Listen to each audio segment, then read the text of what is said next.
compartilhar com os irmãos um trecho da primeira epístola de Paulo a João, a primeira epístola de João, no capítulo 2, versículo 15, 16 e 17. Vocês não precisam abrir agora não, porque eu gostaria que abrisse daqui a pouco. Só estou anunciando o texto com o qual nós vamos então fazer a exposição da palavra nessa noite. 1 João 3, melhor 2, né?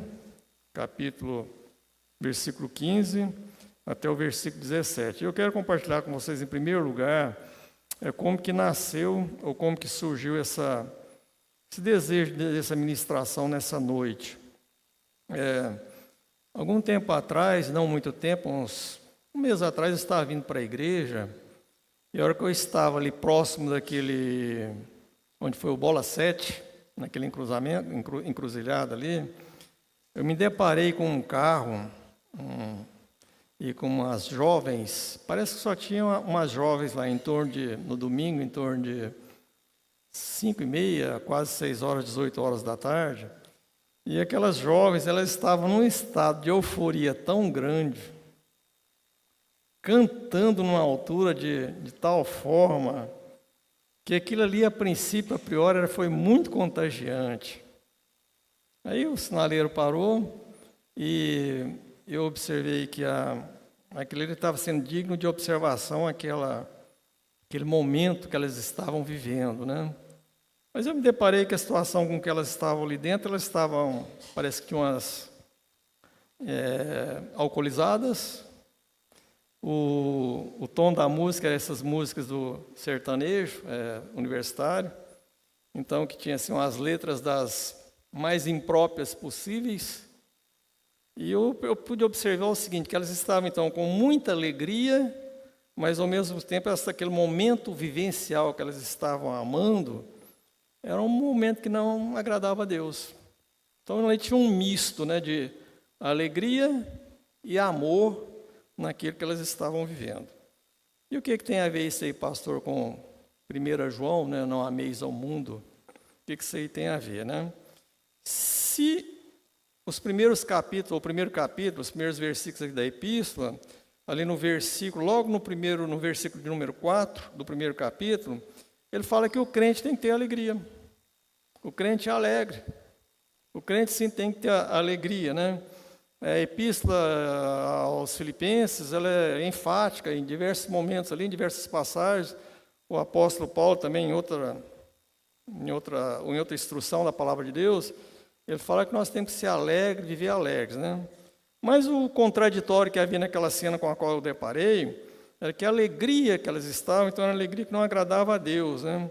O momento vivencial que elas estavam vivendo, ela não estava com aquela alegria que o apóstolo João, aqui no versículo de número 4, fala que o crente tem que ter. Que a alegria que o crente tem que ter, em primeiro lugar, é a alegria da salvação, a alegria de ter a vida eterna, a alegria de ter chamado, a alegria de ser eleito, escolhido por Deus, né? Então eu vi esse contraditório. E como a partir daquele momento que eu vi aquelas moças naquele carro, aquilo me incomodou muito, e eu comecei a meditar. Falei, que coisa interessante, né? Que euforia, que alegria assim, exacerbada, né? Então eu comecei a meditar e eu falei, uma hora eu gostaria de então dispor ali para a minha igreja essa questão dessa alegria aí que contrapondo, né? A alegria do mundo com a alegria de Deus, o amor ao mundo com amar a Deus, igual o apóstolo João aqui então nos instrui, né? Então, os textos que nós vamos usar aqui, parte do primeiro capítulo da Epístola de 1 João e o segundo capítulo, versículo 15, 16 e 17, esses textos hoje estão relacionados, então, com essa demonstração que nós devemos, então, alegrar no Senhor e agradar no Senhor. Nós não devemos alegrar e amarmos as obras das trevas. E aquelas moças lá, o intuito que elas estavam fazendo, almejando, desejando, o amor dela e a alegria dela estão focada nas obras das trevas, ou seja, no pecado. E no capítulo 1 aqui da epístola, nós não chegamos ainda no texto ao qual nós vamos expor, né? no capítulo 2, no versículo 4, diz o seguinte: aquele que diz, eu conheço Jesus, no caso aqui, e não guarda os meus mandamentos, é mentiroso, e nele não está a verdade. O capítulo 1, do versículo 1 até o capítulo 1 todinho, ele está tratando da abordagem aqui do pecado, falando que o apóstolo João está tratando com aquela comunidade, e falando que não tem que o crente no Senhor Jesus, aquela comunidade, então eles não poderiam viver em pecado. Então nós não devemos nos alegrarmos e amarmos as obras das trevas, ou seja, o pecado, mas a instrução aqui que o próprio relato da Bíblia fala aqui, que nós devemos então nos alegrar e amar nos mandamentos de Deus e na vontade de Deus. Então agora eu vou ler então o texto com o qual nós vamos expor então nessa noite, né? Capítulo 2, versículo 15, 16 e 17, eu peço então que os irmãos da projeção então façam a projeção aí. O versículo 15 diz o seguinte: não ameis o mundo e nem as coisas que no mundo há. Se alguém amar o mundo, o amor do Pai não está nele. Porque tudo o que há no mundo, a concupiscência da carne, a concupiscência dos olhos e a soberba da vida, não procede do Pai, mas procede do mundo. Ora, o mundo passa, bem como a sua concupiscência, mas aquele que faz a vontade de Deus permanece eternamente. Vamos orar? Senhor, muito obrigado, porque o Senhor é bom, muito obrigado porque a tua misericórdia, ela dura para sempre, e é pela tua misericórdia que aqui estamos, Senhor Deus, para expor a tua palavra. Rogamos agora a bênção do Senhor, no sentido, Pai Deus, que nós sejamos fiéis, leais, que venhamos falar, Senhor Deus, segundo o teu querer, segundo a tua vontade, Senhor Deus, para nós aqui nessa noite, Pai. Nós sabemos que todos que aqui estão, Pai Deus, se estão aqui, é porque o Senhor os trouxe, e nós precisamos ser edificados, exortados, orientados pela tua santa palavra. Nos ajuda, nos assista, me coloque, Senhor, na inteira dependência do teu Santo Espírito. Rogo ao Senhor as forças, a inteligência, Senhor Deus, para a exposição da tua palavra, Pai. Sem ti, sem a sua assistência, pois eu nada serei, Pai, e nada somos, Pai Deus. Por isso nos assista nesse momento. Eu oro e te peço assim, em nome de Jesus. Amém. Ok. Então, vamos então trabalhar de uma maneira mais didática, expor de uma maneira mais didática, né? Eu gostaria primeiro então de abordar ou de tratar aqui do contexto que está envolvido esses 3 versículos, ou do contexto que está envolvido então a epístola aqui, a primeira epístola de João. A epístola de João, ela foi escrita num momento vivencial, escrita para uma comunidade que ela estava na perseguição, os cristãos ali, então, estavam numa perseguição muito cruel. Ela foi escrita em torno do ano de 90 a 95, pelo apóstolo João, o apóstolo amado. Ele viveu muito delongado pela idade daquela época, então ele teve uma vida muito longa, né? Então, em torno desse ano de 90 a 95, segundo os estudiosos, então, diz que essa epístola então, foi escrita para uma comunidade, e que ele queria instruir. Uma comunidade, então, que estava vivendo, os cristãos daquela comunidade estavam vivenciando, então, momentos muito difíceis da sua vida. E quando nós estamos vivendo momentos difíceis, imagino que não tem ninguém aqui que não passou, que não passa, ou que passará por momentos difíceis da sua vida. Uma grande tendência que nós temos, dependendo do tamanho da dificuldade, é nós fraquejarmos. Então, essa carta, essa epístola, bem curta, ela foi escrita, então, para crentes, naquela época, que estavam, então, nessa situação vivencial, sofrendo muito, sendo muito perseguidos. Agora, perseguidos por quem? Perseguidos pelo imperador romano. Deixa eu fazer uma pausa aqui, parece que tem um irmão ali no fundo passando mal. Pode ir? Pode continuar? Ok. Então,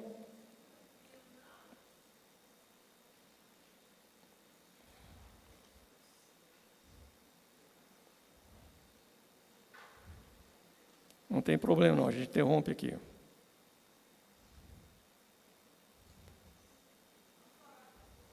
Vamos orar, né? Quem que está... Quem? Sofia. Ah, sim. Senhor, em nome de Jesus, nós rogamos a assistência do Senhor sobre a vida da Sofia agora. Que o Senhor esteja abençoando, que o Senhor esteja colocando a tua mão. Nós não temos a quem recorrer que não seja pelo Senhor. Que o Senhor venha assisti-la, Senhor Deus, naquilo que ela tem que ser assistida. O Senhor fala que todas as nossas ansiedades devem ser buscadas ao Senhor em nome de Jesus, e é o que nós fazemos agora como igreja do Senhor Jesus, rogando o favor, rogando a bênção do Senhor sobre a saúde da Sofia. Oramos assim em nome de Jesus. Amém. Amém. Ok, então vamos lá, né? Então o imperador daquela época, o Império Romano, a comunidade para a qual foi inserida, ela estava inserida então no Império Romano, e o imperador daquela época era o imperador Domiciano. Domiciano ele teve um reinado de 15 anos no Império Romano. E o imperador romano, Domiciano, ele reivindicava duas situações ou duas categorias, e essas situações elas afetavam diretamente os cristãos. Qual a primeira situação que ele reivindicava? Qual a categoria que ele reivindicava? Ele reivindicava, primeiro, a divindade. Ele se autoproclamou como um imperador e, ao mesmo tempo, ele era um Deus. E se ele era um Deus, então ele exigia que ele fosse o quê? Adorado. E o cristão que não o adorasse, ele corria o risco de vida. Além da adoração, o Domiciano ele tinha uma necessidade, uma gana muito grande por poder, né? E esse poder, então, afetava os crentes ali daquela comunidade. Então, o Domiciano ele exigia que ele fosse tratado, que ele fosse reconhecido como Senhor e Deus ao mesmo tempo. E quem não fizesse isso aí dentro do reino, dentro do Império Romano, corria então um risco muito grande de vida. Então, era uma perseguição muito sistemática para os cristãos. Então, o mundo ao qual aqui o João está se referindo, esse mundo governado pelo Império Romano, esse mundo onde o Domiciano, então, tinha um poder absoluto, esse mundo onde ele queria ser tratado como Deus e como Senhor, e os cristãos, então, estavam sujeitos a isso aí, né? Outra perseguição muito grande, muito acirrada, muito acentuada que os cristãos sofriam do mundo daquela época, desse tempo aí, era dos judeus.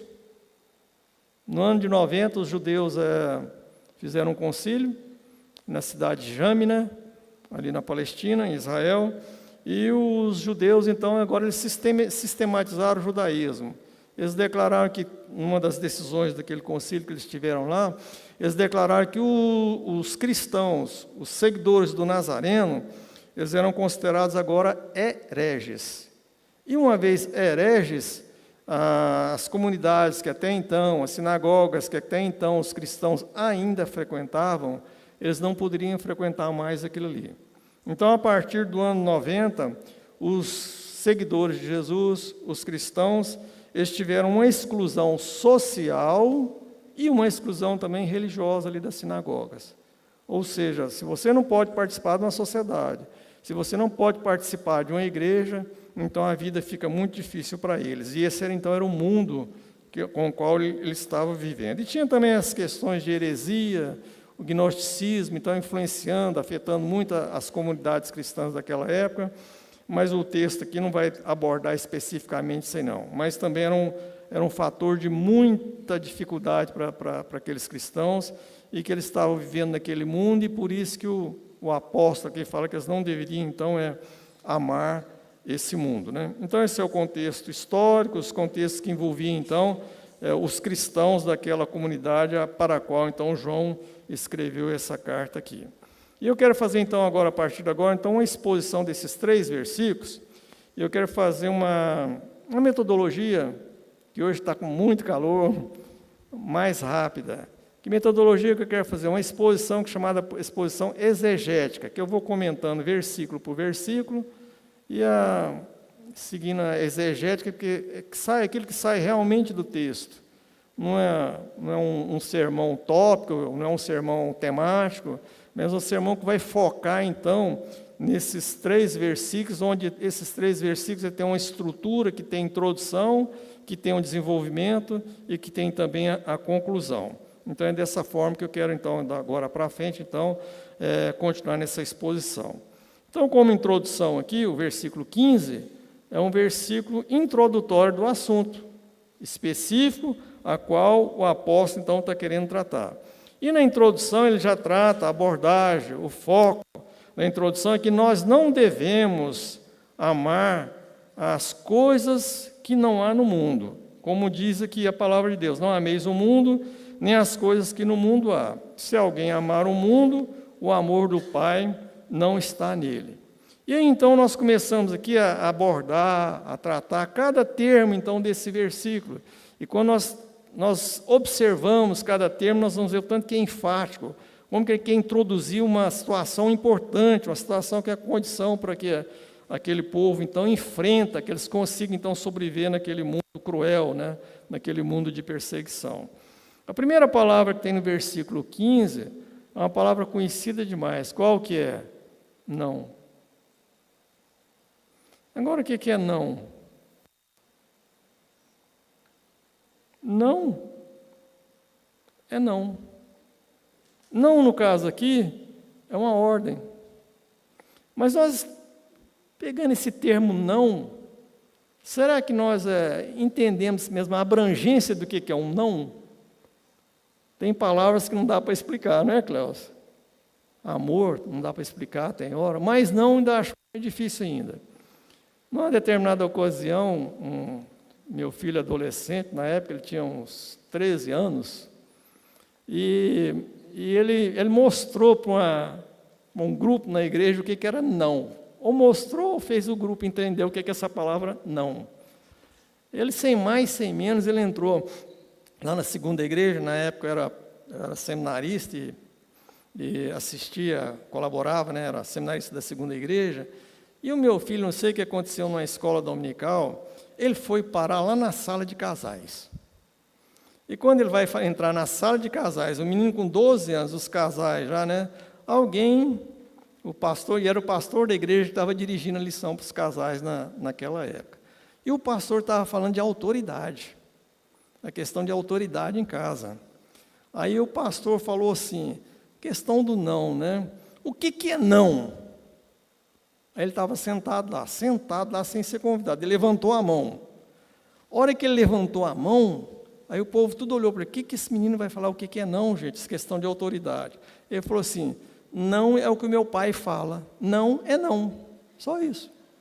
Não pode fazer. Aí eu achei interessante. Então, uma ordem que tem aqui, voltando agora para o nosso texto, é que não ameis o mundo.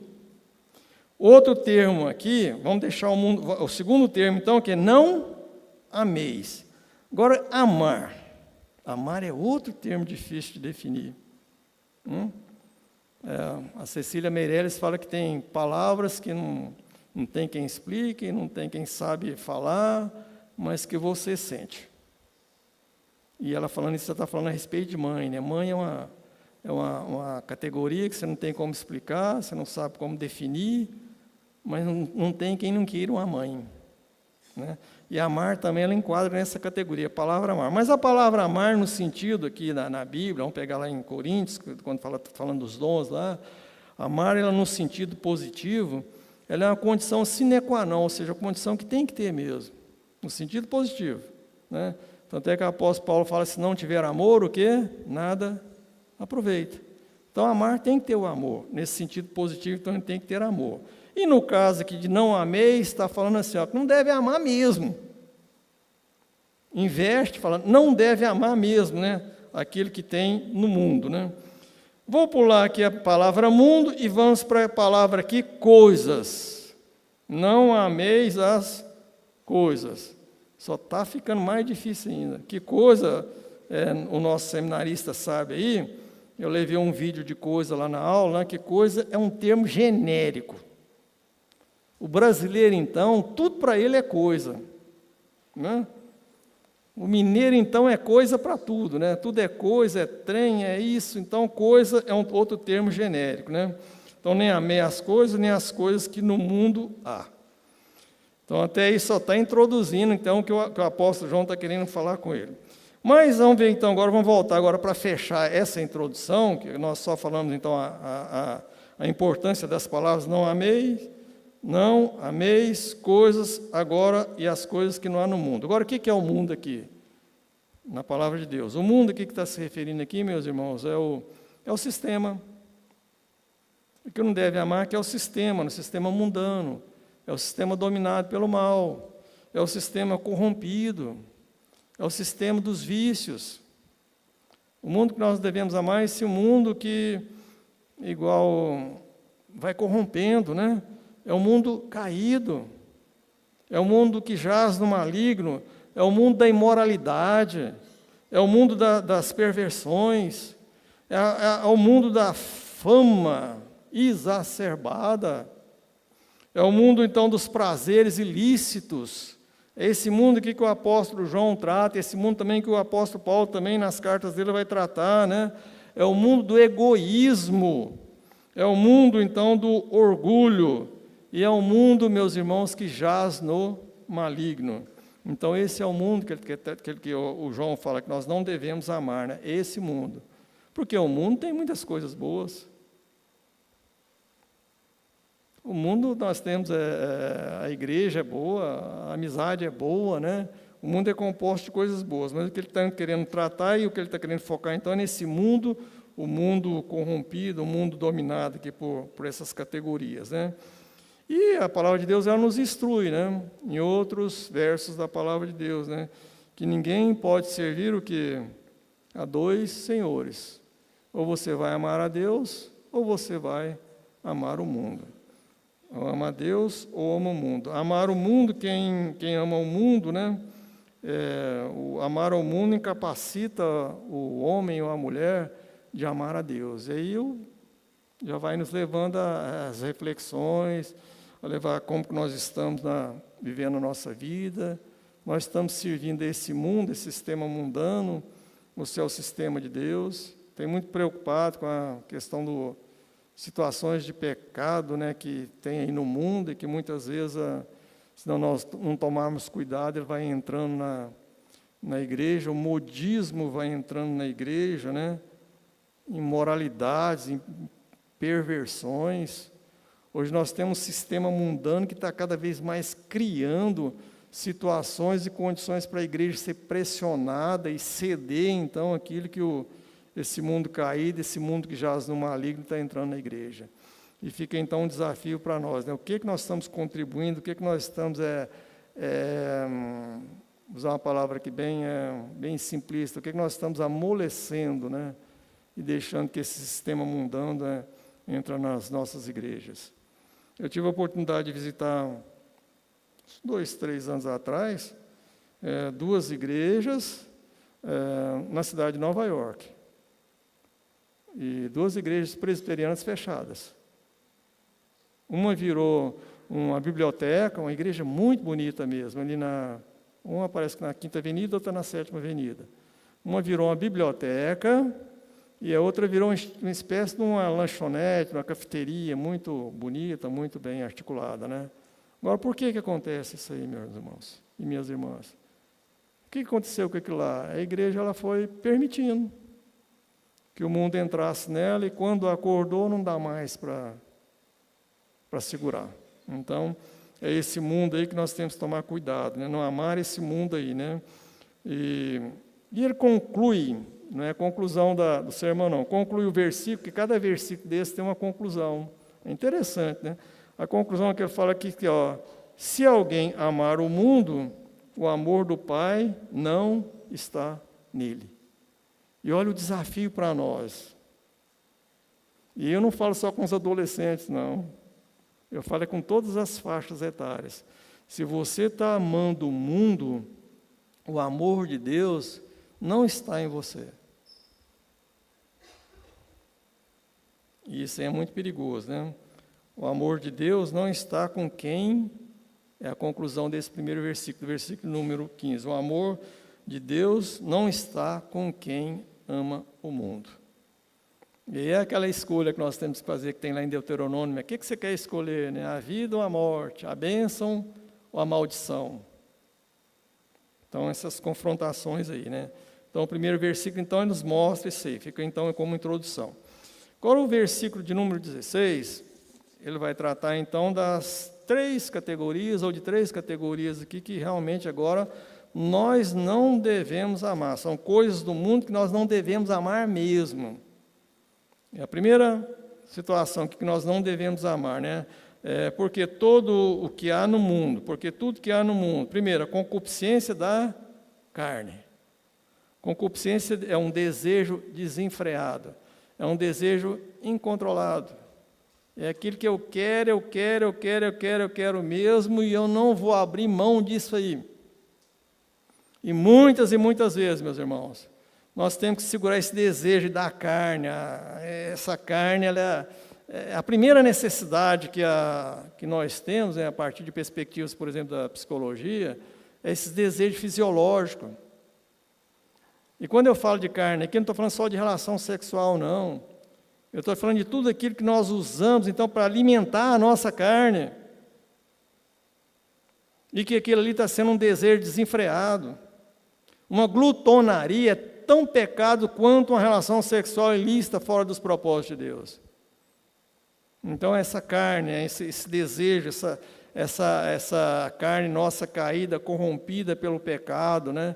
Então, a primeira coisa que o apóstolo João está querendo dizer é assim, toma cuidado com isso aí, né? Toma cuidado com os desejos intensos, os desejos ardentes, os desejos carnais, né? Que isso aí pode te levar para uma situação que depois você vai perder totalmente o controle da sua vida, né? Eu imagino que aquelas jovens que eu vi lá, elas estavam vivendo uma situação desse jeito aí. Elas estavam dando vazão para os desejos carnais delas. Estavam embriagadas, estavam, entre aspas, curtindo um som que a letra era uma letra totalmente distanciada de uma letra que glorifica a Deus, né? E aquilo ali está alimentando a carne, aquilo está sendo feliz, né? Estou satisfazendo, então, os desejos da minha carne. Segunda categoria que ele trata aqui dentro do versículo 16, que é a concupiscência dos olhos. Concupiscência dos olhos, ou seja, o desejo, essa visão daquilo que o olho quer ver, né? Essa concupiscência dos olhos, eu faço um link lá com Mateus, quando Mateus, ali no Sermão da Montanha, fala assim, que os seus olhos, o quê? É a janela da alma. E hoje nós temos aqui tem mecanismos hoje que nos induzem a ter essa concupiscência, esse desejo de ver, esse desejo de consumir, e esse desejo ele é exagerado, né? Celular, internet. Irmãos, o que tem de crentes envolvidos com pornografia na internet, vocês não imaginam. Né? É perigoso isso aí, é muito perigoso. Hoje é uma mensagem de exortação mesmo, para a gente tomar cuidado. Tomar cuidado com os desejos incontrolados, né? Mas os olhos também estão relacionados às concupiscências dos olhos, está preocupado também com o exagero da aparência. Tem uma situação de alguns tempos para cá, que é isso aqui, o celular, né? O celular hoje é o tal da selfie, né? A selfie, eu me amo. Eu quero o tempo todo ficar aparecendo, eu quero divulgar a minha aparência, eu quero mostrar que eu estou bem, eu quero mostrar que eu estou num restaurante, eu quero mostrar que eu estou numa situação onde eu posso superar as outras pessoas. Então, essa preocupação exagerada, então, de visualizar, de ver, isso aí é uma concupiscência, né? Um tempo atrás, eu estava com a minha esposa no shopping, e achei tão estranho aquilo, um rapaz bonito mesmo, assim, elegante, né? O ideal, né, que ele estivesse conversando com alguém, amiga, namorada, mas ele estava lá no isolamento dele, arrumando assim, pegando o celular, se ajeitando, o tempo todo, aquela preocupação com ele, né? Ele tinha cabelo, viu, Walter? Ele era cabeludo, era um rapaz bonito mesmo, né? Mas a questão não é essa questão dele ser bonito, não. Essa preocupação exagerada com a aparência dele, né? Então, essa é a concupiscência dos olhos que nós temos que tomar cuidado com isso aí. Concupiscência da carne e concupiscência dos olhos foram as das 3 tentações que Jesus passou com o inimigo, ele passou por essas 2. Quando o diabo ofereceu para ele o pão, já com fome, né? Com muita fome, um jejum muito delongado, aí o diabo ofereceu para ele pão, né? O que Jesus falou? Não só de pão viverá o homem, mas de toda a palavra que procede da boca de Deus. Ou seja, ele venceu o inimigo com a palavra de Deus, deixando então exemplo para a gente, né? Quando tiver meus irmãos e minhas irmãs, em primeiro lugar, quando você estiver numa situação de concupiscência, onde você está sendo tentado pela carne, lembra que Jesus também foi tentado. E lá em Pedro ele fala que ele sofreu, deixou exemplo, então, para que nós seguíssemos o exemplo dele. Concupiscência dos olhos, ele também foi tentado.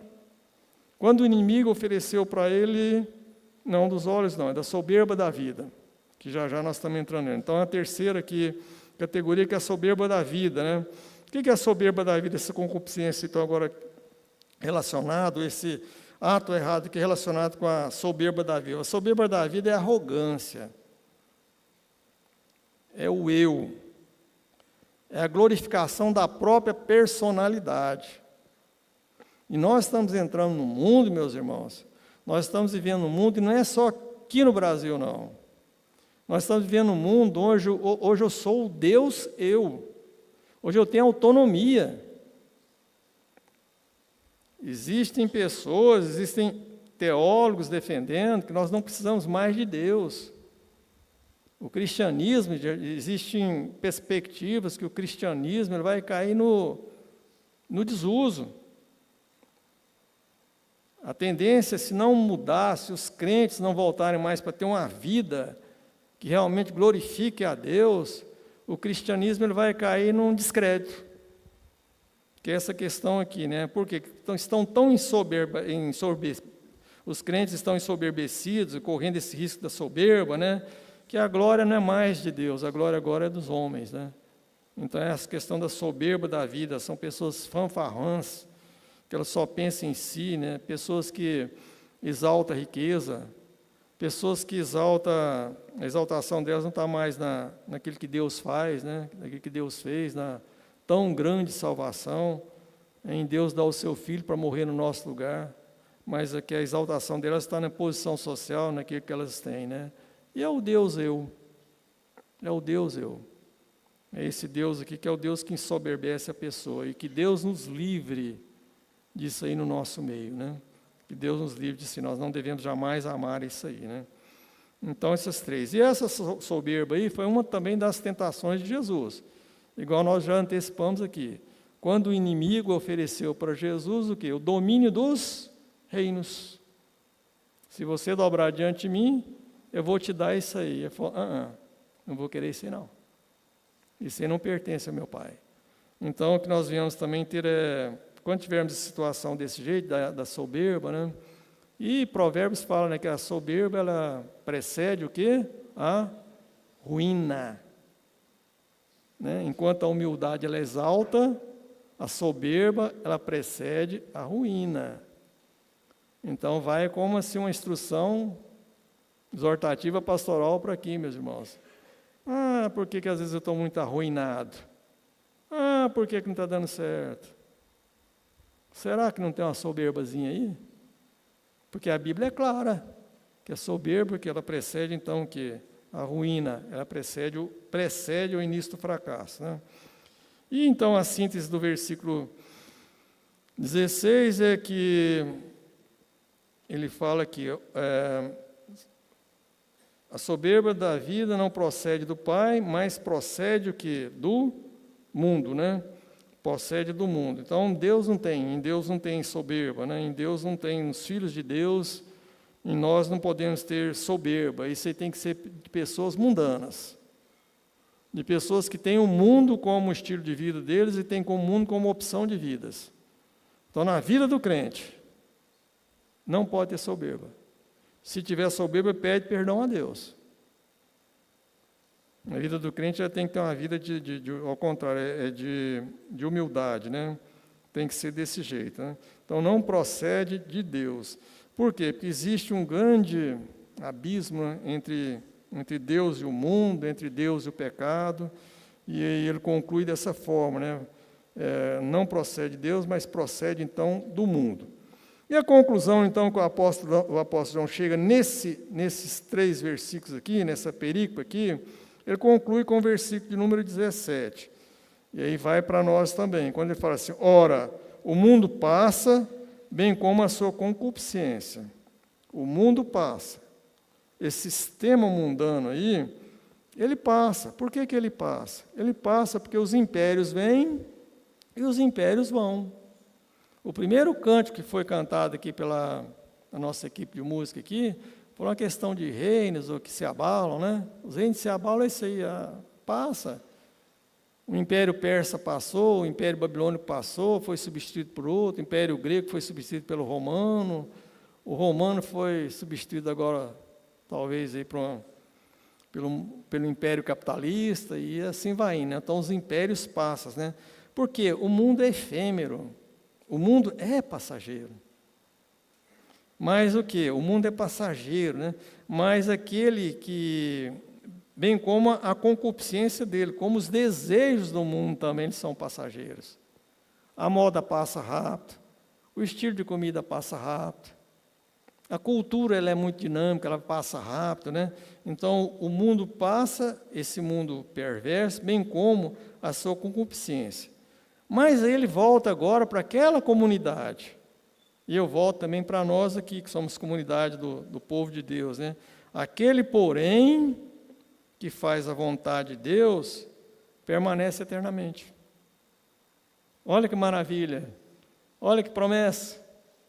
Então, quando ele fala, imagine que essa carta chegou lá naquela comunidade, a despeito da dificuldade que eles estavam passando, a despeito das ameaças, né? Tanto do Império Romano quanto do judaísmo daquela época, né?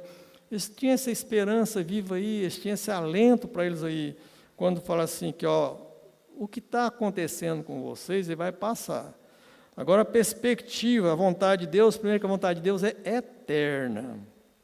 Os decretos de Deus são eternos. A nossa eleição ela é eterna.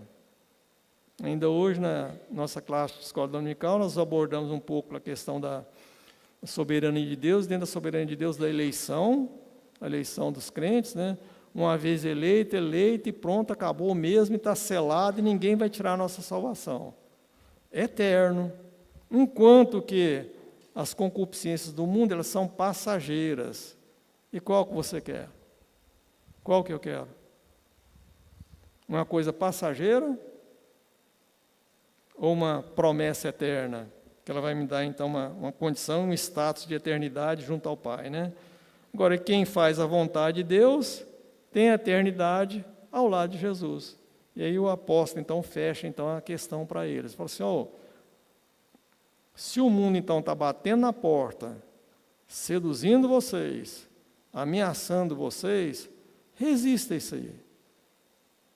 Porque a promessa de vocês é uma promessa eterna. Isso aí tem que ser para nós hoje, né? Toma, então, como aplicação aqui 3 aplicações, e assim termina, então, a exposição dessa noite. Primeira aplicação, que nós temos que ter cuidado. Primeiro, cuidado. Se nós seguimos, se seguimos quem amamos e desejamos aquilo que nos... cuidado com seguir aquilo que você ama e aquilo que você deseja. Que aquilo que você ama e aquilo que você deseja, ele vai definir a sua vida. Se eu amo estar no mundo, se eu amo a glória do mundo, se eu amo as concupiscências do mundo, a minha tendência é inserir naquilo ali. E eu achei interessante que quando a palavra ameis aqui, lá aquela primeira palavra ameis, eu guardei para essa aplicação aqui, ela é um amor ágape. É o amor com o qual Deus nos amou, a tal ponto de dar o Filho dele para morrer no nosso lugar. É o amor ágape. E ele está falando o seguinte, ó, vocês estão amando o mundo com a mesma intensidade do amor que Deus amou vocês. Olha o tanto que corria risco daquilo ali. Olha o tanto que estava perigoso, aquela situação, né? Então nós temos que ter cuidado, né? Seguimos aquilo que amamos e desejamos aquilo que nos agrada. Esse é o perigo. Outro cuidado que nós temos que ter, cultivamos desejos mundanos, podemos até cultivar desejos mundanos, até que a nossa alma seja cativada pelo mundo. É um processo. Hoje eu vou permitir isso, amanhã eu vou permitir aquilo, e quando eu vejo eu estou o quê? Um tremendal, né, de lama. Então, cuidado de o que você está cultivando, o que você está conversando, o lugar que você está indo, o programa de televisão que você está vendo, a conversa que você está tendo com um amigo, com a amiga, os namoros, né? Até onde eu estou permitindo. Então, toma cuidado com isso aí, vai como aplicação. E, por último, uma aplicação que nós devemos buscar, então, o quê? As coisas do alto. E lá em Colossenses 3, de 1 a 3, fala o que é as coisas do alto. Devemos buscar, então, as coisas de Deus. E aí, sim, aí nós estaremos, então, fugindo da exortativa aqui do apóstolo João, de não ameis, então, o mundo.